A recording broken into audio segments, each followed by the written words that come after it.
Hello everyone, welcome in Jest education. तो आज हम स्टार्ट करने जा रहे हैं एक्सरसाइज 5.1 के फोर्थ क्वेश्चन से। 3 क्वेश्चन तक मैंने आपको लास्ट वीडियो में करवा दिया था। आप इसका बेसिक जान लीजिए, बहुत ही इंपॉर्टेंट है। बेसिक बिना एक क्वेश्चन बिल्कुल भी सॉल्व नहीं हो सकते हैं। तो देखते हैं हम क्वेश्चन नंबर 4 एक्सरसाइज 5.1 का। क्वेश्चन नंबर 4 में हमें ये दिया गया है, ये ए मैट्रिक्स है, A equals to function of alpha. ये फंक्शन अल्फा का फंक्शन है। देखिए अल्फा के रूप में इनके एंगल्स लिखे हुए हैं, कोस अल्फा साइन अल्फा ऐसे। तो हमें ए इनवर्स की वैल्यू फाइंड आउट करनी है। देखिए ए इनवर्स निकालना है पहले, तो उसके बाद प्रूव करने हैं ये 3 चीज़ें प्रूव और करनी है हमें। ए इनवर्स को ए से जब मल्टीप्लाई करते हैं तो हमें थर्ड ऑर्डर की यूनिट मैट्रिक्स मिलती है, ये हमें दिखाना है। इसके बाद ये चीज़ें भी हमें दिखानी है। सबसे पहले हमें ए इनवर्स की वैल्यू फाइंड आउट करनी है, और हम जानते हैं कि ए इनवर्स की वैल्यू फाइंड आउट करने के लिए हमें एडजॉइंट ऑफ ए चाहिए, इसका सेकंड चाहिए। तो हम एडजॉइंट ऑफ ए निकालते हैं सबसे पहले। एडजॉइंट ऑफ ए निकालने के लिए हमें माइनर एलिमेंट चाहिए, उपसारणिक चाहिए और उसके सहखंड चाहिए। सहखंड का मतलब हमें कौन फैक्टर भी चाहिएंगे। तो मैं उपसारणिक निकालती हूँ। आप देखिए कोस अल्फा, कोस अल्फा में ये कॉलम और ये रो तो आएंगे नहीं। कोस अल्फा को आप 1 से मल्टीप्लाई कीजिए, कोस अल्फा ही आएगा, और 0 माइनस 0 तो ये 0 ही आ गया। इसका आ गया कोस अल्फा, इसका तो आ गया कोस अल्फा। साइन अल्फा का जब आप माइनर एलिमेंट निकालेंगे तो ये रो कॉलम हट जाएंगी। साइन अल्फा को 1 से मल्टीप्लाई कीजिए, साइन अल्फा, और माइनस में तो 0 है, 0 को हम लिखते नहीं है। इसके बाद 0 का जब आप माइनर एलिमेंट निकालेंगे तो देखिए साइन अल्फा 0 से मल्टीप्लाई, ये भी 0 से मल्टीप्लाई, तो 0 ही आएगा इसका। इसके बाद साइन अल्फा का माइनर एलिमेंट निकालने के लिए रो कॉलम तो हट जाएंगी। माइनस साइन अल्फा 1 से मल्टीप्लाई और माइनस 0 इंटू 0, तो माइनस का साइन अल्फा ही आ चुका है यहाँ पे भी देखिए। उसके बाद कोस अल्फा को देखिए, ये सेकंड कॉलम और सेकंड रो तो हट जाएंगे। कोस अल्फा को 1 से मल्टीप्लाई करेंगे, माइनस 0 इंटू 0, तो ये हमारा कोस अल्फा ही आया। उसके बाद 0 का देखिए आप, ये वाला कॉलम और ये रो तो हट जाएंगे। कोस अल्फा को 0 से जब मल्टीप्लाई करते हैं 0, माइनस 0 को इससे मल्टीप्लाई करेंगे तो 0 ही आया, ये 0 लिख देंगे हम। 0 का दोबारा हमें चाहिए यहाँ पे, तो देखिए 0 को इससे मल्टीप्लाई करेंगे 0, 0 को इससे करेंगे तो 0 ही आएगा। इसके 0 का माइनर एलिमेंट चाहिए, तो देखिए ये हट जाएंगे। इसको 0 से मल्टीप्लाई करेंगे 0, इसको 0 से मल्टीप्लाई करेंगे 0 ही आएगा। इसके बाद 1 का हमें माइनर एलिमेंट चाहिए, तो देखिए ये कॉलम तो हट जाएंगे। कोस अल्फा को कोस अल्फा से जब मल्टीप्लाई करते हैं तो ये आया कोस स्क्वायर अल्फा। साइन बीच में माइनस का आएगा, लेकिन साइन अल्फा को गुणा करेंगे, ये माइनस का साइन अल्फा है तो माइनस का साइन स्क्वायर अल्फा आएगा। तो cos alpha minus minus sine square alpha, तो ये हमारा हो गया cos square alpha plus sine square alpha. इसकी जगह हम लिख सकते हैं 1, क्योंकि sine square alpha plus cos square alpha 1 ही होता है। ये तो हमने माइनर एलिमेंट निकाल लिए हैं इसके। अब हमें निकालने हैं कौन फैक्टर। कौन फैक्टर का मतलब हमें सहखंड और चाहिए। सहखंड को देखिए, सहखंड में मैंने बताया था आपको, उपसारणिक और सहखंड में ज़्यादा अंतर नहीं होता है, केवल माइनस का ही अंतर आता है। माइनस का अंतर कब आता है, जब हमारे विषम हो, आई और जे को जोड़ेंगे तो ये विषम संख्या बन रही होगी तो हम माइनस का साइन चेंज कर देंगे। तो देखिए ये 1 1 है, ये 1 प्लस 1 जोड़ते हैं तो 2 आया, 2 में सेम ही रखिए आप कोस अल्फा। ये 1 2 है, इसमें विषम है तो इसमें माइनस का चेंज कर दीजिए। इसके बाद ये देखिए 1 3 है, तो 1 3 1 प्लस 3 4 आया, इसमें एज इट इज। यहाँ पे देखिए 2 1 है, विषम है, इसको विषम में साइन चेंज कर दीजिए आप, साइन अल्फा आया हमारे पास ये। उसके बाद देखिए ये है 2 2 2 2 में समी आ रहा है तो इसको एज इट इज रहने दीजिए, कोस अल्फा रखने दीजिए इसको। इसमें देखिए 0 का तो साइन चेंज होता ही नहीं, इसमें देखने की जरूरत नहीं है, 0 रखिए आप इसको।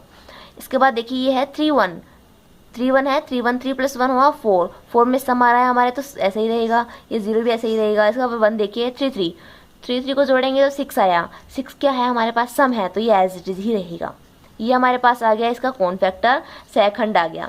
अब हम एडजॉइंट निकाल सकते हैं इसका ट्रांसपोज मैट्रिक्स बना के। तो देखिए एडजॉइंट ऑफ ए कैसे निकालेंगे, इसकी रो को कॉलम में चेंज कर देंगे। ये देखिए कोस अल्फा, यहाँ पे हमारे पास आया माइनस का साइन अल्फा, और ये आया 0, और यहाँ पे हमारे पास आया साइन अल्फा कोस अल्फा, और ये आया 0, ये 0 0 और 1, ये हमारे पास आया इसका एडजॉइंट।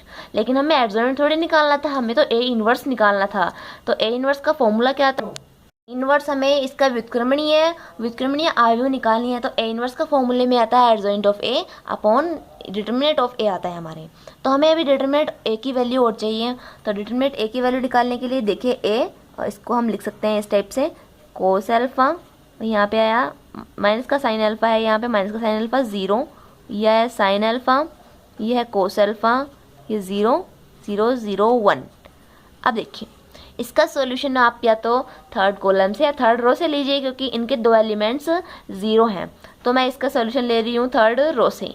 थर्ड रो से लूँगी, साइन आएगा प्लस माइनस और प्लस का ही आएगा 1 इंटू देखिए कोस का कोस से मल्टीप्लाई करते हैं तो ये कोस स्क्वायर अल्फा आ गया है, माइनस अभी देखिए साइन को साइन से मल्टीप्लाई करते हैं तो माइनस का साइन स्क्वायर अल्फा आ गया है। ये देखिए अभी cos square alpha plus sine square alpha, ये हमारे पास 1 आ गया है। इसका मतलब डिटरमिनेंट का जो मान आया हमारे पास वैल्यू आई है 1। तो ए इनवर्स की वैल्यू हम निकालने के लिए क्या करेंगे, ए इनवर्स की वैल्यू निकालने के लिए हम एडजॉइंट वाली जो हमारी मैट्रिक्स है उसमें 1 का भाग देंगे। तो 1 का भाग दें, 1 से गुणा करें, इससे कोई फर्क नहीं पड़ता है। तो A inverse equals to adjoint of A ही आएगी हमारी। तो देखिए कोस अल्फा यहाँ पे आया माइनस का साइन अल्फा इक्वल्स टू 0, यहाँ पे साइन अल्फा, यहाँ पे कोस अल्फा आया, यहाँ पे 0 0, ये 0 ये 1, ये है हमारी ए इनवर्स की वैल्यू आ गई है। उसके बाद हमसे प्रूव भी करवा रहा है। देखिए फर्स्ट क्वेश्चन में हमारे पास प्रूव करवा रहा है ए इनवर्स को जब हम ए से मल्टीप्लाई करते हैं तो हमारे पास I3 मतलब थर्ड ऑर्डर की यूनिट मैट्रिक्स मिलती है, ये हमें दिखाना है। तो ए इनवर्स को जब आप ए से मल्टीप्लाई करेंगे तो आपको I3 मिल जाएगी। आपको खुद को सोल्व करना है ये वाला क्वेश्चन। सेकंड क्वेश्चन में हमारे पास लिखा है कि ए इनवर्स है वो f माइनस अल्फा के इक्वल है। तो देखिए जो हमें क्वेश्चन में दे रखा है वो तो f अल्फा के इक्वल दे रखा है, f अल्फा, इसका मतलब ये है फंक्शन ऑफ अल्फा है।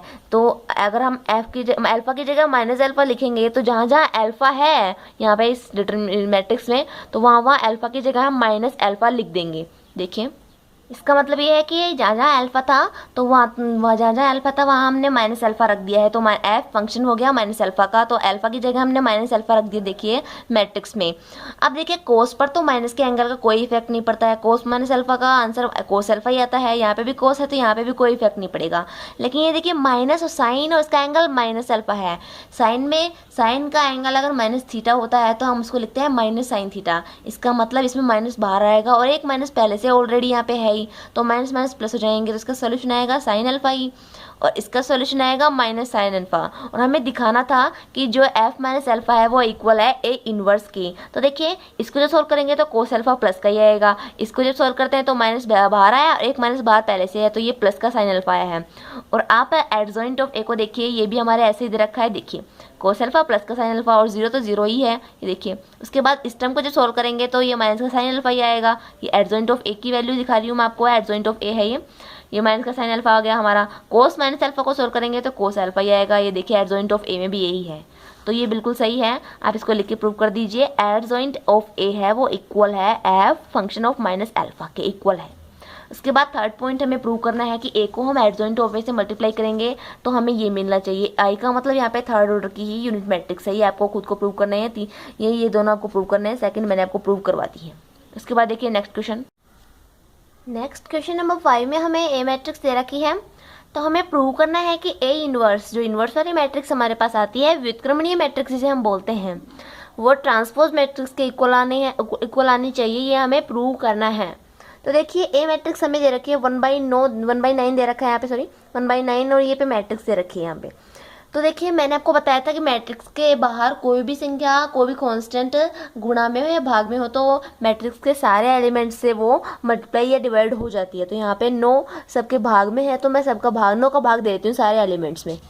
देखिए ए को हम ऐसे लिख सकते हैं -8/9 इसको लिख सकती हूँ मैं, 1/9 भी लिख सकती हूँ, 4/9 भी लिख सकती हूँ इसको मैं। यहाँ पे देखिए 4/9, यहाँ पे भी 4/9 आएगा, यहाँ पे 7/9, यहाँ पे 1/9, कि 9 का मैंने सभी एलिमेंट्स में इसका भाग दे दिया है, इसलिए यहाँ पे अपमोन में 9 आ गया है। ये देखिए ए मैट्रिक्स को हम ऐसे लिख सकते हैं क्योंकि 1/9 यहाँ पे बाहर में था, मैंने इनवर्स को भाग दे दिया है इसको। ठीक है, अब देखिए हमें प्रूव क्या करना है, ए इनवर्स निकालना है, उसको ए ट्रांसपोज मैट्रिक्स के इक्वल करना है। तो सबसे पहले हम ए इनवर्स निकालना चाहते हैं। तो ए इनवर्स निकालने के लिए हमें एडजॉइंट निकालना पड़ेगा, और एडजॉइंट निकालने के लिए हमें माइनर एलिमेंट, फिर कॉन्फैक्टर का मतलब सहखंड चाहिए, और उपसारणिक चाहिए, और सहखंड से हम सहखंडज निकाल लेंगे, एडजॉइंट निकाल लेंगे। तो सबसे पहले देखते हैं माइनर एलिमेंट की बात। माइनर एलिमेंट मतलब उपसारणिक को मैं डिनोट करती हूँ कैपिटल M से या कैपिटल लेटर से डिनोट कर सकते हैं आप। लेकिन मैंने आपको बताया था कि अब हम डायरेक्ट पूरा सॉल्यूशन नहीं लिखेंगे, मैट्रिक्स ही बनाएंगे।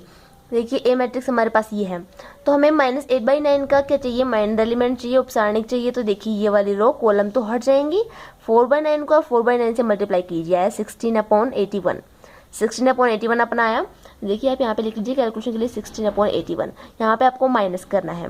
माइनस का आया 8 × 7 56/81 आएगा, लेकिन ये माइनस का है तो माइनस माइनस प्लस, तो 56/81 आ गया। अब इन दोनों को जब ऐड करेंगे तो ये हमारे पास 72/81 आया। देखिए 56 + 10 66, और 66 + 6 करेंगे तो 72/81 हमारा आया। इसका आंसर आया 72/81। इसको हम डिवाइड करेंगे 9 से, तो देखिए 8/9 रहेगा। ये हमारा सॉल्यूशन का आएगा 8/9। ये तो मैंने देखिए -8/9 का क्या निकाला है, माइनर एलिमेंट निकाला है। इसी टाइप से आपको 1/9 का भी निकालना है, 4/9 का भी, सभी का आपको माइनर एलिमेंट निकालने हैं। सेम इसी तरीके से आप सोल्व करके साइड में ये रफ वर्क आपका, रफ वर्क में आप सोल्व कर लीजिए इसको और निकालिए। जिस एलिमेंट का आपको निकालना है उसके रो और कॉलम को तो हटा दीजिए, और बाकी जो बच गए उन सभी का आपको माइनर एलिमेंट निकालने हैं।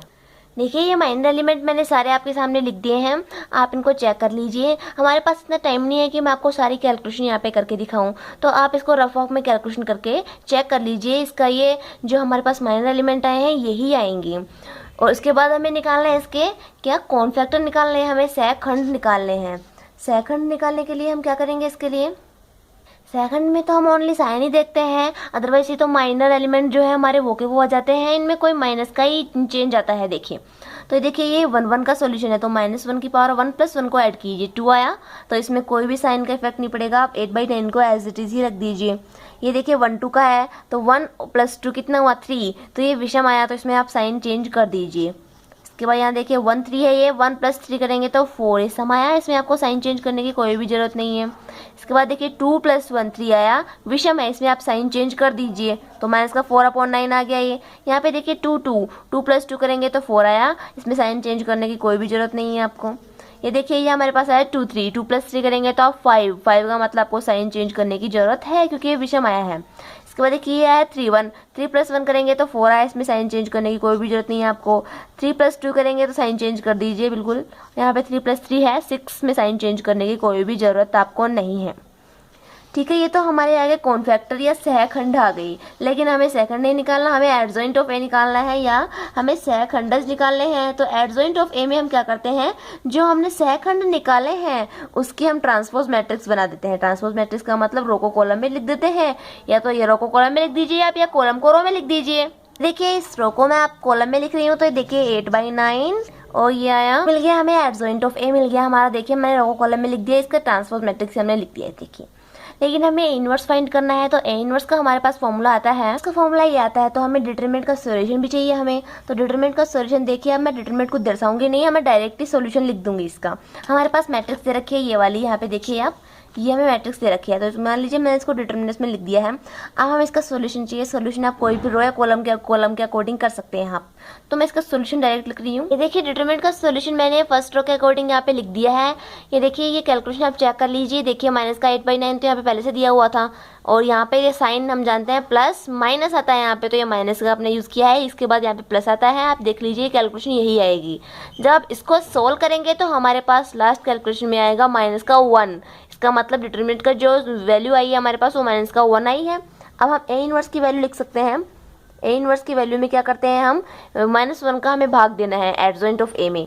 तो ये देखिए 1/-1 में कर देती हूँ। यहाँ पे एडजॉइंट ऑफ ए ये दे रखी है हमें 8/9 -4/9, यहाँ पे -1/9 दे रखी है, -1/9, यहाँ पे -4/9 है, 8/9। ये एडजॉइंट ऑफ ए लिख रही हूँ मैं।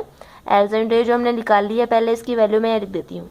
इसमें हमें -1 की भाग और देना है, -1 का और भाग देना है। तो देखिए एडजॉइंट ऑफ ए है, ये मैट्रिक्स ही है, मैट्रिक्स में मैं किसी का भाग देती हूँ तो ये सभी एलिमेंट्स में भाग दे देंगे अपन। -1 का भाग देने का मतलब ये है जो प्लस के हैं उनको तो हम माइनस के कर देंगे, जो माइनस के हैं उनको हम प्लस के लिख देंगे। तो देखिए ए इनवर्स इक्वल्स टू हमारे पास आया माइनस का 8/9, और देखिए ए इनवर्स हमारे ये आया है। आप देख लीजिए मैंने साइन चेंज कर दिए हैं, प्लस वाले को माइनस तो माइनस वालों को प्लस मैंने लिख दिया है। लेकिन इसके इक्वल हमें प्रूव करना था कि ए इनवर्स है वो इक्वल है ए ट्रांसपोज के। आप ए ट्रांसपोज मैट्रिक्स निकालेंगे तो ये भी हमारे पास यही मिलेगी, आप निकाल के देख लीजिए। ए ट्रांसपोज वाली मैट्रिक्स भी हमें यही मिलेगी, तो ए इनवर्स इक्वल हो गया ए ट्रांसपोज के। जो हमें प्रूव करना था वो हमने प्रूव कर दिया है, आप निकाल के देख लीजिए यही आएगा। इसके बाद नेक्स्ट क्वेश्चन नंबर 6 देखिए, ये हमें ए मैट्रिक्स दे रखी है, तो हमें प्रूव करना है कि ए इनवर्स इक्वल आता है ए क्यूब के। तो हमें एलएचएस में ए इनवर्स निकालना है। ए इनवर्स निकालने के लिए पहले हमें एडजॉइंट ऑफ ए निकालना पड़ेगा। लेकिन यहाँ पे बात ध्यान देने की ये है कि ये जो हमें मैट्रिक्स दे रखी है वो 2x2 ऑर्डर की दे रखी है, और 2x2 ऑर्डर के मैट्रिक्स में मैंने आपको एडजॉइंट निकालने की एक ट्रिक बताई थी, सिंपल ट्रिक, कि हमें ये वाला जो पहले डायगोनल दे रखा है उनमें तो क्या करनी है, पोजीशन चेंज करनी है, और इन दोनों एलिमेंट्स का क्या चेंज करना है, साइन चेंज करना है। तो वही ट्रिक यहाँ पे हम यूज़ करेंगे एडजॉइंट ऑफ ए जब निकालते हैं हम यहाँ पे। तो देखिए कैसे निकालेंगे, पहले इनका तो क्या करना है, हमें पोजीशन चेंज करनी है, तो -1 और 1 ये मैंने पोजीशन चेंज कर दी, और इनका हमें साइन चेंज करना है। ये माइनस का साइन है तो इसको प्लस बना दूंगी, ये प्लस है तो इसको माइनस बना दूंगी। ये देखिए इसका एडजॉइंट डायरेक्ट निकल गया ऐसे।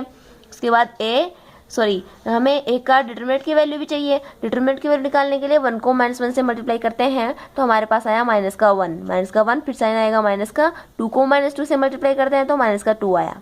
ये देखिए, तो इसका सोल्यूशन हमारे पास आएगा 1। तो देखिए ए इनवर्स में होता है हमारे पास एडजॉइंट ऑफ ए, और हम भाग देते हैं किसका, डिटरमिनेंट के वैल्यू का। डिटरमिनेंट की वैल्यू तो 1 आ रही है, तो 1 का भाग दें या ना दें, तो इसका आंसर ये देखिए 1 का भाग देना है हमें एडजॉइंट ऑफ ए में, तो 1 के भाग से कोई फर्क नहीं पड़ता है, तो एडजॉइंट ऑफ ए को हम एज इट इज ही लिख सकते हैं ये ऐसे। तो ए इनवर्स की वैल्यू तो हमारे पास ये आ गई। इसके इक्वल हमें दिखाना है ए क्यूब। तो ए क्यूब निकालने के लिए पहले हम क्या करेंगे, ए डॉट ए, मतलब ए को ए से मल्टीप्लाई करके ए स्क्वायर निकालेंगे, फिर ए स्क्वायर से ए को मल्टीप्लाई करके ए क्यूब निकालेंगे। ये मल्टीप्लाई मैट्रिक्स के मल्टीप्लाई मैंने आपको सिखा रखा है।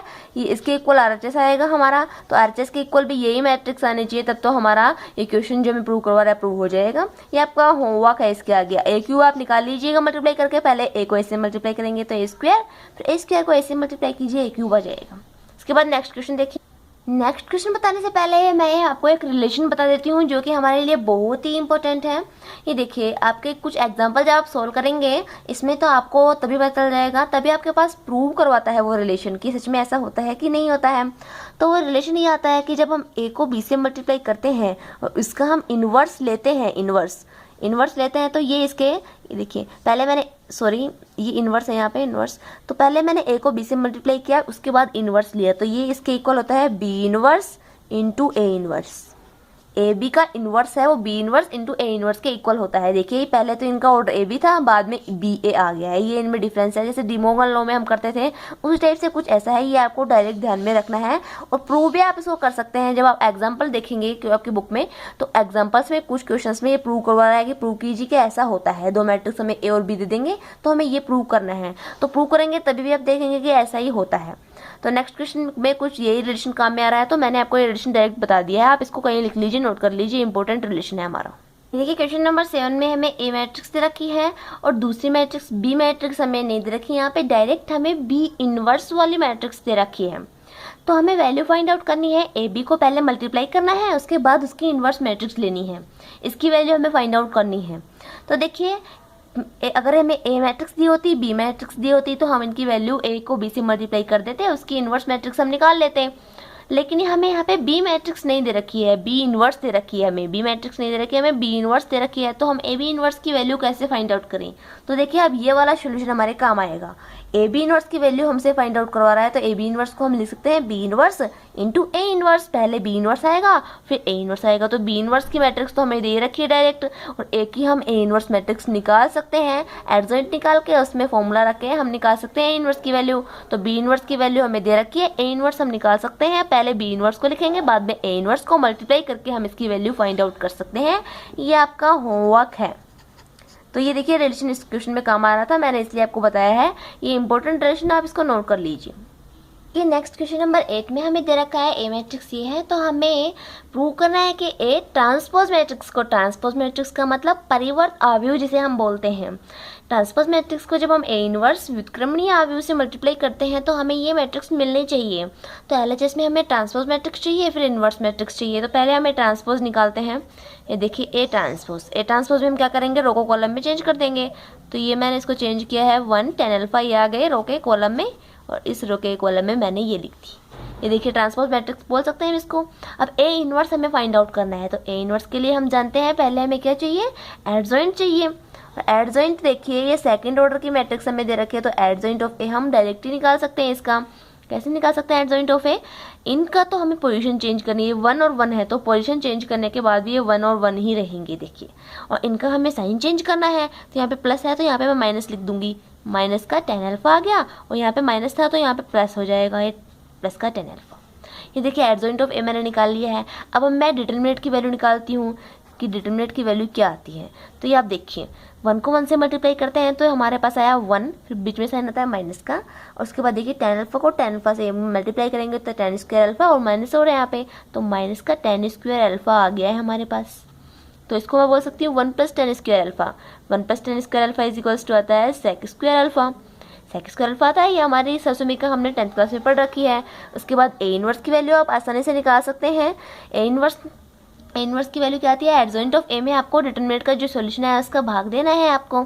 तो देखिए 1 upon sec square alpha, sec square alpha, और यहाँ पे आया 1, यहाँ पे माइनस का tan अल्फा, और यहाँ पे tan अल्फा, और यहाँ पे आया 1, ये मैं लिख सकती हूँ इसको।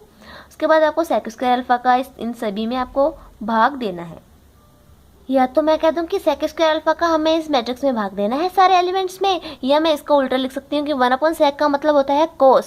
तो मैं लिख सकती हूँ कि cos स्क्वायर अल्फा से हमें सारे एलिमेंट्स को क्या करना है, गुणा करना है, क्योंकि 1 अपॉन sec ही तो cos होता है और स्क्वायर है तो हम स्क्वायर कर देंगे। तो cos स्क्वायर अल्फा से मैं सारे एलिमेंट्स को मल्टीप्लाई कर देती हूँ यहाँ पे। तो देखिए cos स्क्वायर अल्फा 1 से मल्टीप्लाई होगा तो यहाँ पे तो cos स्क्वायर अल्फा ही आएगा। ये देखिए अब यहाँ पे देखिए माइनस का tan अल्फा है तो मैं इसको लिख देती हूँ माइनस का sin alpha upon cos alpha, और cos स्क्वायर अल्फा से ये मल्टीप्लाई और हुआ है तो cos square alpha into multiply में आ गया। देखिए उसके बाद देखिए यहाँ पे tan अल्फा है, tan अल्फा को वापस से मैं sin alpha upon cos alpha लिख देती हूँ। उसके बाद cos स्क्वायर अल्फा से हमें मल्टीप्लाई करना है इसको, ये 1 को मुझे cos स्क्वायर अल्फा से मल्टीप्लाई करना है। ये देखिए ऐसे। उसके बाद देखेंगे तो आप cos स्क्वायर अल्फा, यहाँ पे cos अल्फा से cos अल्फा एक तो कट गया है, यहाँ पे minus sin alpha cos alpha आया, यहाँ पे भी देखिए ये कैंसिल आउट हो गया, sin अल्फा cos अल्फा, यहाँ पे cos स्क्वायर अल्फा आया है। ये हमारी आई है ए इनवर्स की वैल्यू। अभी हमें निकालनी है ए ट्रांसपोज को ए इनवर्स से मल्टीप्लाई भी करना है, उसके बाद वो मैट्रिक्स आनी चाहिए। तो जब आप ए ट्रांसपोज को ए इनवर्स से मल्टीप्लाई करेंगे तो देखिए हमारे पास ऐसे फॉर्मूले बनेंगे, जैसे 1 minus cos square alpha, 2 sin alpha cos alpha, ऐसे बनेंगे जिन्हें हम लिखेंगे क्या कि cos 2 अल्फा का फॉर्मूला है या sin 2 अल्फा का फॉर्मूला है, क्योंकि हमें देखिए जो हमें मैट्रिक्स प्रूव करनी है उसमें ऐसे ही कुछ दे रखे हैं तो इनके फॉर्मूले कहीं ना कहीं बनेंगे। तो सबसे पहले आपको ये फॉर्मूले सारे आने चाहिए, जो कि मैंने आपको ट्रिग्नोमेट्री में आपको सारे फॉर्मूले बता रखे हैं। तो ये फॉर्मूले कहीं ना कहीं बनेंगे और ये गुणा होने के बाद ये फॉर्मूला बना के इसको प्रूव कर दीजिए। उसके बाद नेक्स्ट क्वेश्चन देखिए, क्वेश्चन नंबर 9 और 10 हमें दे रखे हैं। तो ए मैट्रिक्स दे रखे हैं सेकंड ऑर्डर की, 2 × 2 ऑर्डर की हमें। तो हमें ये इक्वेशन प्रूव करना है कि ए स्क्वायर का मतलब ए को ए से मल्टीप्लाई करेंगे तो ए स्क्वायर है हमारा 6a का मतलब ए के सारे एलिमेंट्स को 6 से मल्टीप्लाई कर देंगे, प्लस 17i का मतलब यहाँ पे यूनिट मैट्रिक्स है और 17 से उसे मल्टीप्लाई करना है इक्वल्स टू 0 हमें दिखाना है, ये प्रूव करना है। ऐसे मैंने मैट्रिक्स वाली जो एक्सरसाइज आपको पढ़ाई थी उसमें भी ऐसे आपको कुछ इक्वेशंस आए थे जिन्हें हमने प्रूव किया था।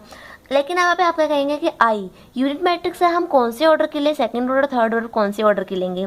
तो यहाँ पे देखिए ध्यान देने की बात ये है कि जहाँ पे ए स्क्वायर कौन से ऑर्डर की आएगी, ये सेकंड ऑर्डर की आएगी। आप मल्टीप्लाई करके देख लीजिए सेकंड ऑर्डर की आएगी, और 6a भी हमारा सेकंड ऑर्डर का ही आएगा। क्यों? क्योंकि ए तो हमें सेकंड ऑर्डर की दे रखी है मैट्रिक्स 2 × 2 ऑर्डर की, और 6 से और हम मल्टीप्लाई कर देंगे तो ये भी 2 × 2 ऑर्डर की रहेगी। और दो मैट्रिक्स कब एडिशन और कब उनका सब्सट्रैक्शन होता है, जब उनका ऑर्डर सेम हो। ये मैंने आपको एडिशन और सब्सट्रैक्शन में खास बताई थी बात ये कि दो मैट्रिक्स का ऐड और सब्सट्रैक्शन जो हम करते हैं वो तभी करते हैं जब दोनों मैट्रिक्स का ऑर्डर सेम हो। इसका मतलब 17i इसमें कब ऐड होगी, जब i का ऑर्डर क्या हो, 2 × 2 ऑर्डर हो। तो इसमें i का ऑर्डर हमें पता चल गया है कि 2 × 2 ऑर्डर की है। और आप कोई से भी डायगोनल के एक एलिमेंट्स को 1 ले सकते हैं, कोई से भी डायगोनल के एलिमेंट्स को। उसके बाद हमें ए इनवर्स फाइंड आउट करना है। ये देखिए ए इनवर्स फाइंड आउट करना मैंने आपको ये जब ए इनवर्स वो मैट्रिक्स आपको बताया था उसके बारे में यही क्वेश्चन आपको करवाया था एग्जांपल के रूप में। तो ए इनवर्स मैंने आपको 1 निकलवा दिया है। उसके बाद 10th क्वेश्चन में भी सेम वैसा ही है, ये क्वेश्चन में प्रूव करना है, ए इनवर्स की वैल्यू निकालनी है। यहाँ पे भी देखिए आई 2 × 2 ऑर्डर की लेनी पड़ेगी हमें। ये आपका होमवर्क है, ठीक है। आज के लिए बस इतना ही, इसके आगे पढ़ेंगे हम नेक्स्ट वीडियो में। यहीं पर हमारी एक्सरसाइज 5.1 कंप्लीट होती है। ये आपके होमवर्क है। कोई भी आपको प्रॉब्लम आती है तो कमेंट सेक्शन में जरूर लिखें, और वीडियो को लाइक शेयर और सब्सक्राइब ना करना ना भूलें।